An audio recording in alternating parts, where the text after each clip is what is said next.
Whoa, check that out. It's like a big pipe, that is. That's top out, that is.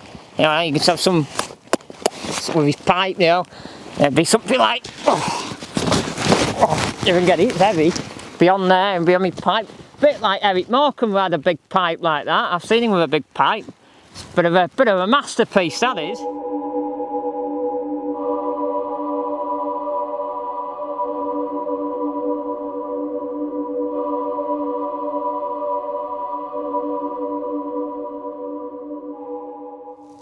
Oh, didn't see you there. Thomas Edward, that's me, that is. And I'm coming back to revisit a video what we started on the very early Thomas Edward channel back last year. We did 2 parts. I think one was done in August and the second one was done, the last one I did was in October 2020. And the title of those videos was, Is the Furness Line Falling into the Sea?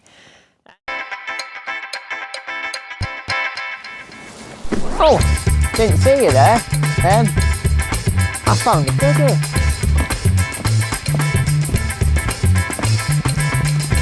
The wiggin.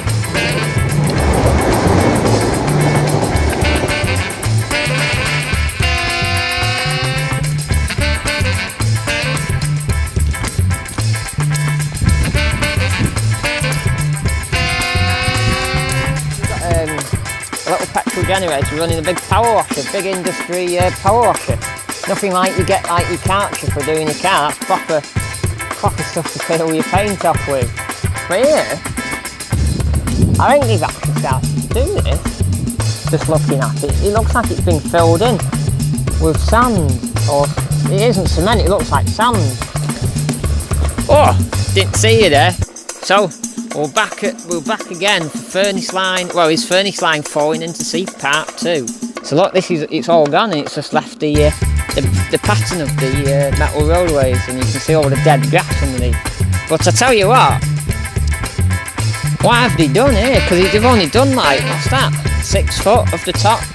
It gets smaller as you go down. So I think they should ask for the money back because they haven't done a lot. And we come back today in 2021, what we're in May now, the 11th, come back to see, has it fallen into the sea, and we'll have a look. But one of the things I said in one of those videos was back then we only had very low numbers and subs, only 80 people. Now we've nearly got 800 people. So the people who missed out on opportunity of information, I'm going to tell you again, I'm going to recap. So behind me here is a W. Now, to the people who don't know what that W means, it's a whistle. It's a whistleboard. So when the train comes past, the driver knows to blow on his horn or pull his whistle, you know, if it's steam or diesel.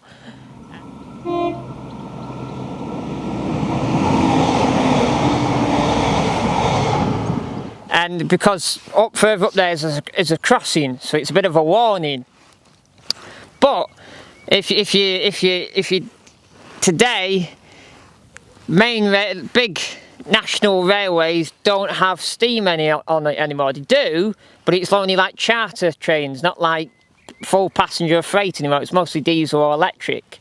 So why do they still have whistle signs? You know, why don't they have H signs what are for horns? Because that's what a lot of trains today have. They have horns, but they still have whistle signs. But no, it's an effective way. You know, you don't, sometimes if it ain't broke, you don't fix it. You know, you just leave it. You know, because it's an industry standard, and but it's very fitting on this line we're on because it's the Furness Line. The Furness Line is a very old line. It's been here for a number of years, since the 1800s. And it took a great deal to build. It was, you know, a big task to build this line. So it's very fitting in a way that, you know, they got whistleboards. But even though all the networks do have whistleboards, I'm not saying just this one, I mean, all of them still got it. But it's a line that still has semaphore signals on it. It's still very old-fashioned signals.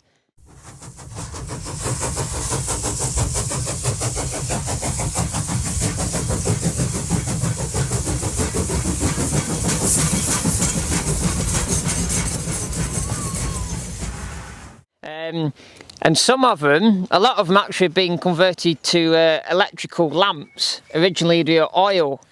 But I think in Foxfield, there's a bit further up past Barrow going towards Millham, they've still got an oil lamp box there for doing signals.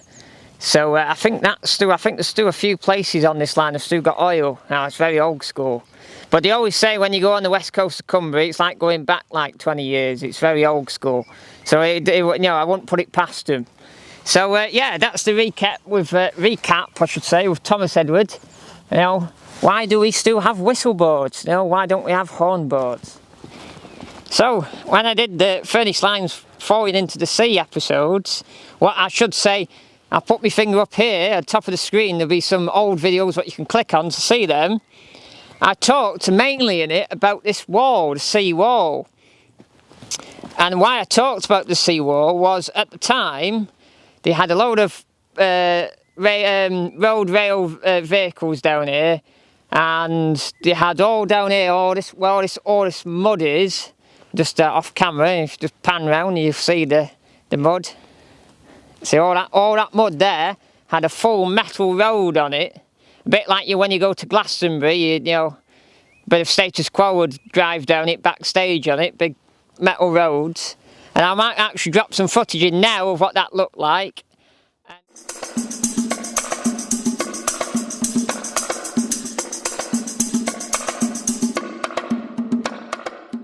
And they had lots of vehicles down here, but they had one special machine, what was a big digger, with its big arm on, and on the end where it normally have its bucket, it had a big sweeping machine with lots of like bristles on, you know, like brushes.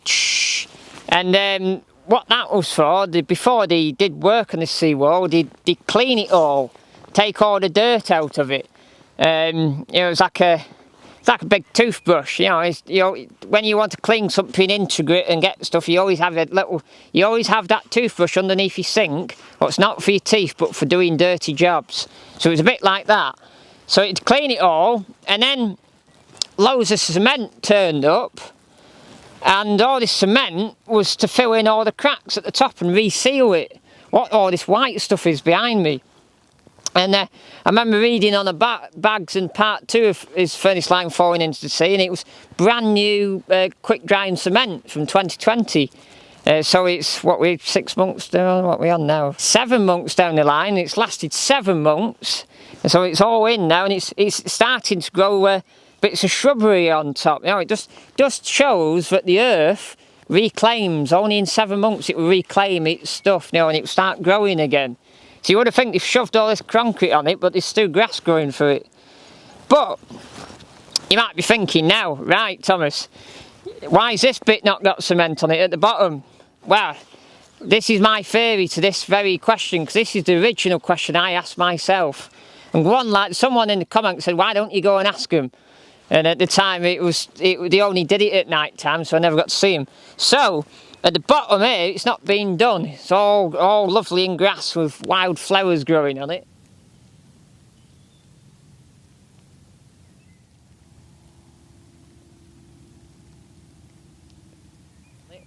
And I think the deal with it is, when you've got high tide smashing up against here, they didn't want to do this bottom bit because you're sealing in the water. So if they leave the bottom bit, and so when the water's smashing up the top,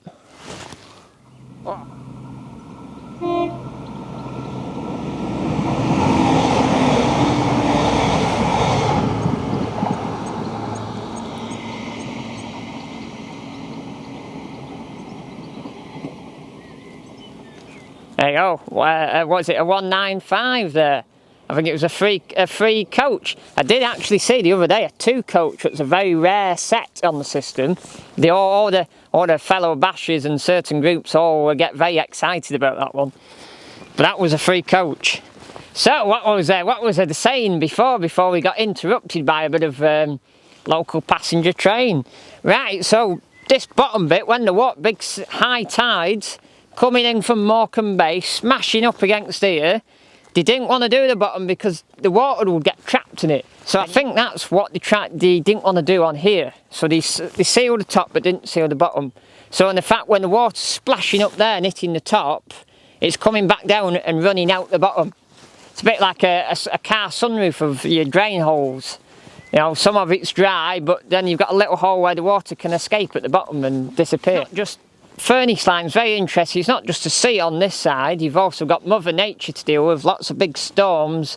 And because it's in Cumbria and we're near the Lake District, lots of rain.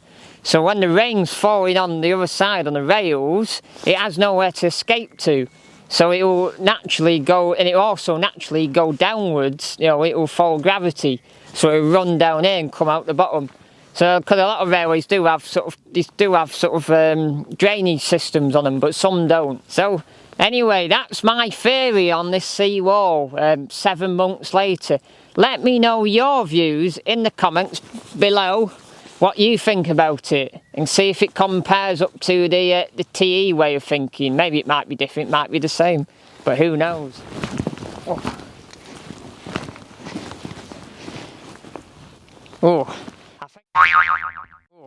I think I'll walk round. I don't think I should go in there. It looks a bit dirty, but I think it's also quite deep. Yeah, I think I'll walk that way. Right, so I've got over all that mud over there to tell you that for the last few days, well, it's 11th of May today, 2021. For the last few days in the UK, we've had some big storms. And it's been plastered all over the press about 7-day storm in the UK. And luckily, we're just on the edge of it. Even though last night we did have a bit of a storm, but it wasn't too bad. But if you look on the map, about 40-50 miles away from here, it's all red. Weather warnings of rain and thunder. And all day, today actually, there's been a low hum, and normally a low hum on Morecambe Bay is ships coming out of Heysham, but today it's been thunder. And behind me, over there in the hills, is Whernside, and then behind Arnside, if we were a bit higher up, you could see it, is Ingleborough. And over there, and there's also in the distance somewhere is Dent, and Dent is on the Settle Carlisle line. So we're stood on the Furness line, looking all the way across to Settle and Carlisle line. You know, it's quite weird. It's only over there behind those hills, in all that black cloud. So they're getting hammered by rain and all sorts of stuff. No, and it's not very summery at all. It's very wintry over there. But over here, the sun's shining, and it's all good for TE. You know, the sun shines on Thomas Edward all day long. Yeah, it's pretty good. Sounds like a song by Aha. Touch me. How can it be? Believe me. The sun always shines on TV. Hold me.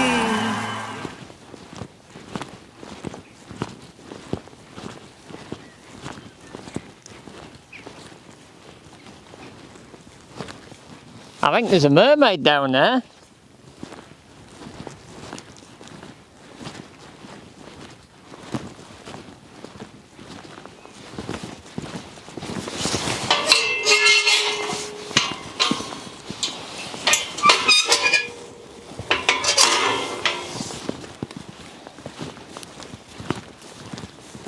This has always fascinated me. This, what's on the side of the Furness line, it's a big turret. It's something you'd find locally on the west coast of Cumbria at Muncaster. And I've always wondered what it was for. Do you know? That is a question, do you know? If you do know, drop a comment below. What is this for? What was there? Or what was on it, you know? Did it originally have a signal on it or something like that? Or a sign? Because if you look on the top of it, there's nothing in it. It's always interesting that. I've always found that very, very intriguing. But talking, you know, we're back on the other side here, and the walls, you know, they did these walls as well, and they had a few men here with a few chainsaws cutting this back, and it's a sycamore. But it's starting to grow again. No, they didn't fully rip it out. I thought they'd try and rip it out, because if that's still growing, no, all its roots underneath are going underneath, pretty much underneath Furness line. So you know, if that all crumbles, Furness line could fall into the sea. You know, so it's, I don't know what's going on there. They cut it down, but they didn't do much with it. Maybe it was too much of a hazard to rip out, you know, because they might have to shut the line. So it's very interesting. And also at the same time, just looking up on that wall there, see, it's some of it's got like swirly marks in it, because he had an industrial power washer with a big Jenny on it, and he was power washing it all before they repointed it and everything. Wow, wow, check that out. It's like a big pipe, that is. That's top art, that is. You know, you can have some with his pipe, you know. It'd be something like, you can get it, it's heavy. Beyond there and beyond my pipe. Bit like Eric Morecambe had a big pipe like that. I've seen him with a big pipe. It's a bit of a masterpiece, that is. Tell you what, I might come back for that later and cut it up and put it on the fire, you know, because seawood smells very nice and it burns very well once it's dried out. So the last part to the his Furness line falling into the sea is this structure here, and mainly what's down there, because that sort of happened at the same time. So this culvert in front of me here was to do with last year. This culvert wasn't here, it was all covered in grass, but it was here like 40 years ago. You know, you could still see it. And what it is, the land on the other side floods up every year. We get loads of rain, it floods up because it's natural. It's a natural floodplain, so the water always settles in it. So for years and years, a bit further down there, they've had pumps pumping it out every year.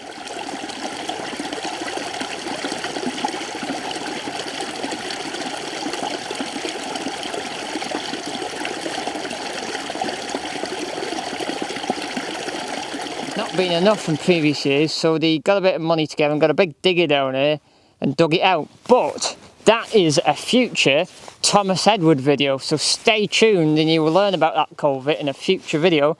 And the last thing of the sea wall is they put these in because this new culvert appeared. It's dangerous and people need to walk around it really, and it's something to hold on to, because it's very difficult walking on a slope with rocks on. It's not the most perfect thing in the world, but this railing's helped it.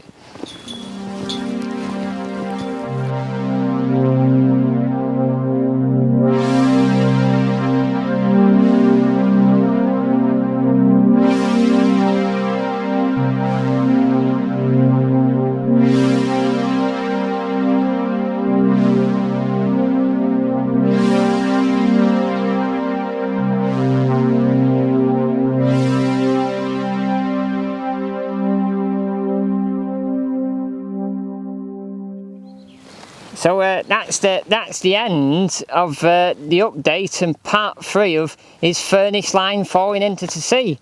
And so far it hasn't.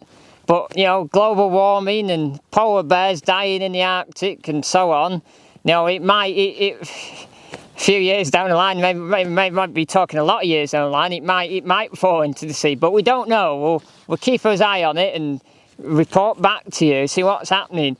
And so if you enjoyed this video, drop me a comment here, and because you know, a lot of people I talk to in the comments know that Furness, they always comment about Furness line and there should be more TE videos on it, and there is some stuff coming in the future, so stay tuned for that. And to stay tuned for that, I'll tell you in a minute what to do.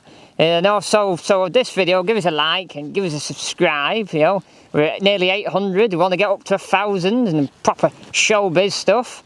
And remember to click that big bell. Ding! Oh.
Oh, didn't see you there. Oh, didn't see you there.